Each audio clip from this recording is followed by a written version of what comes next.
आज पढ़ेंगे वायु राशियाँ। वायु राशियाँ क्या होती हैं? ये वास्तव में वायु का पुंज है। यहाँ पर वायु होती है और वायु का ये एक पुंज है या झुंड है, ठीक है। जहाँ पर उच्च दाब का क्षेत्र इसके बीच में होगा, यहाँ पर हाई प्रेशर होगा, ठीक है।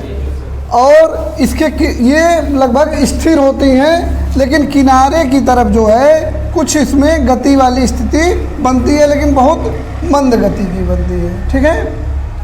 और जहाँ पर मध्य में उच्च दाब होगा वहाँ पर प्रति चक्रवात बनेगा। जैसे चक्रवात पढ़ाए थे अभी, तो चक्रवात में क्या होता है कि बीच में निम्न दाब का क्षेत्र बनता है ना, यहाँ पर उच्च दाब बन रहा है, तो प्रति चक्रवात का उल्टा होता है प्रति चक्रवात। यानी कि वायु राशियाँ वास्तव में प्रति चक्रवात की दशाएं बताती हैं। यहाँ पर वायु है, ये वायु है बैठती है नीचे, ऊपर से वायु नीचे बैठती है, और चक्रवात में क्या होता है, नीचे से वायु ऊपर जाती है। समझ में आया? अब देखिए ये वायु राशियाँ बनती कहाँ हैं, तो बनने की जो दशाएं हैं उसको पढ़ लेते हैं। तो दशा इसकी क्या होनी चाहिए कि एक समान तल होना चाहिए। तल कैसा होना चाहिए? एक समान। स्थल है तो स्थल होना चाहिए, और जल है तो जल होना चाहिए, ठीक है। या तो पूरी तरह जल होना चाहिए या तो पूरी तरह स्थल होना चाहिए। जैसे अगर या तो महाद्वीप पर बनेंगी ये, और या तो महासागर पर, ठीक। अब ऐसा क्यों होता है? देखिए, जैसे ही मान लो कोई जगह है, ये जल है, ये मान लो स्थल है, ठीक। अगर वायु राशि बननी होगी तो यहाँ बनेगा, ठीक है, क्योंकि इसमें देखो वायु राशि तभी बनेगी, उच्च दाब का क्षेत्र तभी बनेगा, इसमें ताप, दाब और आर्द्रता की दशाएं क्षैतिज रूप से समान होंगी। क्षैतिज क्या होता है? जैसे इस कमरे का जो फर्श है वो क्षैतिज है, ठीक है, और दीवार क्या है, ये लंबवत है, ठीक है। तो क्षैतिज रूप से ताप, दाब और आर्द्रता की दशाएं समान होती हैं।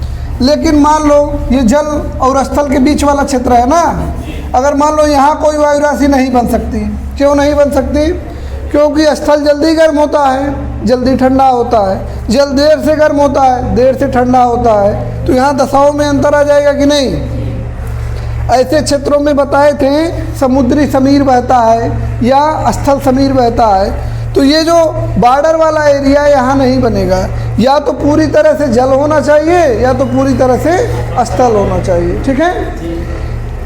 तो वायु राशियाँ क्या है समझ में आया? वास्तव में यह प्रतिचक्रवाती दशा वाला क्षेत्र है, जहाँ पर ताप, दाब और आर्द्रता की दशाएं समान होती है। इसके मध्य में वायु नीचे बैठती है और किनारे पर कुछ इसमें गति पाई जाती है, ठीक।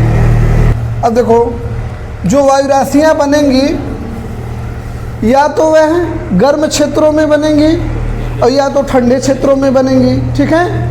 तो गर्म क्षेत्रों में जो बनती हैं उसको बोलते हैं उष्णकटिबंधीय, ठीक है, उष्ण वायु राशियाँ, ठीक। या इसी को ट्रॉपिकल बोलते हैं या ट्रॉपिकल बोलेंगे और इसको टी से दिखाएंगे, ठीक है। उष्ण क्षेत्र में जो वायु राशि बन रही है उसको टी से प्रदर्शित करेंगे। और एक ठंडे क्षेत्रों में जो बनेगी इसी को हम ध्रुवीय क्षेत्र भी कह सकते हैं कि नहीं, ध्रुवीय क्षेत्र है, इसको हम पी से दिखाएंगे, ठीक है। समझ में आया? देखो या तो गर्म क्षेत्रों में बनेगी या तो ठंडे क्षेत्रों में बनेगी। तो जो गर्म क्षेत्रों में बनेगी इसको टी से दर्शाएंगे, टी से टेम्परेचर वाला वही टी लिया गया है, और ये ध्रुवीय है तो ध्रुवीय को पोलर लिया गया है और पोलर से पी है, ठीक है। अब देखो उष्ण क्षेत्रों में बनेगी तो या तो यह महाद्वीप पे बनेगी या तो महासागर में बनेगी। ठंडे क्षेत्रों में भी यही होगा, या तो महासागर पे बनेगी या तो महाद्वीप पे बनेगी। समझ में आया? अब इस आधार पे क्या हो जाएगा, अब महाद्वीप के लिए हम लेंगे सी, कॉन्टिनेंट, और महासागर के लिए एक शब्द यूज करेंगे यम, ठीक है, ये भी सी हो जाएगा, इसमें भी मतलब ये सी हो गया, ये एम हो गया। ठीक है, यानी कि कुल जो है कितने प्रकार की बन रही हैं। देखो अब क्या बनेगा, यहाँ पर क्या क्या बन सकता है, गर्म को टी लिखेंगे और महाद्वीपी को सी। ठीक है, उष्णकटिबंधी महाद्वीपी वायु राशियाँ हो गया। अब यहाँ पर टी एम हो सकता है, इसको क्या बोलेंगे, उष्णकटिबंधी महासागरीय वायु राशियाँ। ठीक है, इसी तरह यहाँ पर पी और यम होगा, इसको क्या बोलेंगे, ध्रुवीय महासागरीय वायु राशियाँ। अब यहाँ पे क्या हो सकता है, पी और सी, इसका क्या हो जाएगा, ध्रुवीय महाद्वीपी या पोलर कॉन्टिनेंटल, पोलर मरीन। ठीक है, तो ये क्या हो गया, वायु राशियों के मतलब प्रकार हो गए। ठीक, अब बताओ जिसमें पी जुड़ा हुआ है वो वायु राशियाँ ठंडी होगी कि गर्म, ठंडी होंगी, और जिसमें टी जुड़ा हुआ है ये गर्म। ठीक है, अब देखो ये वायु राशियाँ बनती कहाँ हैं, और एक वायु राशि, ये मतलब 4 नाम हो गया ना। ठीक है, 4 नाम हो गया। अब देखो वायु राशियाँ बनती कहाँ पे हैं, मिटा दे रहे हैं, मिटा दें।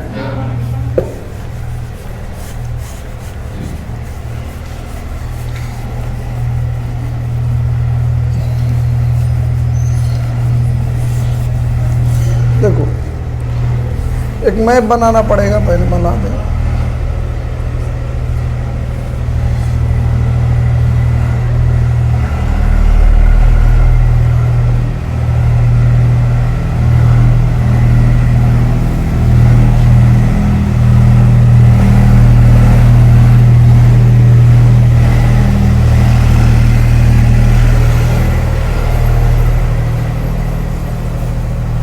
ये समझो रूस है, ये यूरोप है, ये अफ्रीका है, ये भारत। ठीक है, इधर बना लेते हैं।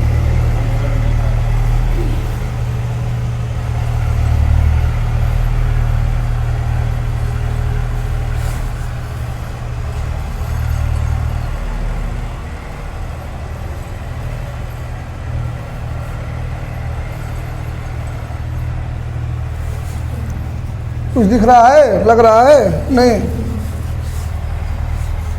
चलो जल्दी जल्दी काम चलाने के लिए ठीक है, समझ लेना, नाम लिख देते हैं। ये उत्तरी अमेरिका है, ये दक्षिणी अमेरिका।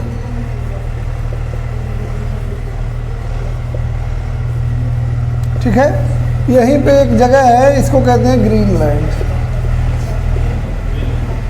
ठीक है, अब भूमध्य रेखा कुछ थोड़ा सा ऊपर नीचे बन गया है, एडजस्ट कर लेंगे।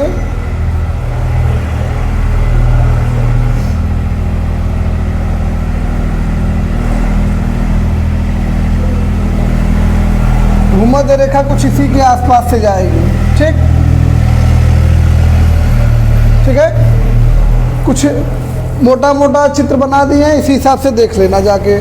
अब देखिए ये बहुत बड़ा स्थल वाला क्षेत्र है कि नहीं, और ये जो क्षेत्र है ये लगभग 60 डिग्री से ऊपर, ये जो ध्रुवीय क्षेत्र है या उप ध्रुवीय क्षेत्र है, वहाँ पे जो है स्थल वाला भाग पे वायु राशि बनेगी कि नहीं। यहाँ जो वायु राशि बनेगी वो ठंडी होगी, तो पोलर, और कॉन्टिनेंट पे बन रही है तो कॉन्टिनेंटल, सी हो गया। ठीक है, और देखो इसी तरह यहाँ भी बन जाएगा कि नहीं, ये अमेरिका को थोड़ा सा और ऊपर से लेते हैं। ठीक, ये अमेरिका, उत्तरी अमेरिका, चित्र जल्दी जल्दी बनाने पे। तो यहाँ पर भी ठंडा क्षेत्र है, तो यहाँ पे लिख देंगे पोलर, और क्या हो जाएगा, कॉन्टिनेंटल। ठीक है, और इसी तरह अब देखिए जो 30 डिग्री के उत्तर दक्षिण में क्षेत्र है, ये भारत है। भूमध्य रेखा बीचों बीच से गुजरती है, तो लगभग 30 डिग्री आसपास से लेते हैं, जो भारत के बीचों बीच से यहाँ से भूमध्य रेखा गुजरेगी।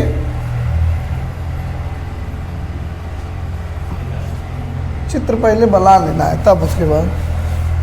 तो 30 डिग्री जो वाला क्षेत्र है इसको बोलते हैं उष्णकटिबंध, ठीक है।